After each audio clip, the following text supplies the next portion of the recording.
Ya. Macam mana anak-anak kita boleh akses kepada content creator, kemudian bertukar nombor telefon daripada DM kepada WhatsApp.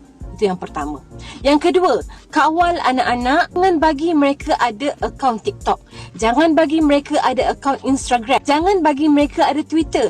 Kenapa you membenarkan anak-anak terdedah kepada social media? Untuk apa? You bagi handphone untuk WhatsApp siapa? Kita sahaja kan, parents. You bagi telefon untuk apa? Untuk pastikan boleh berhubung kalau ada apa-apa isu. Kawal anak-anak kita.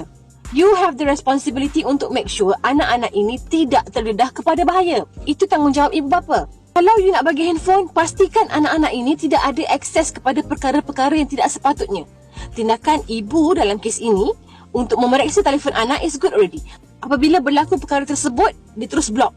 Tetapi perkara pertama, kenapa anak ada handphone yang boleh akses kepada individu-individu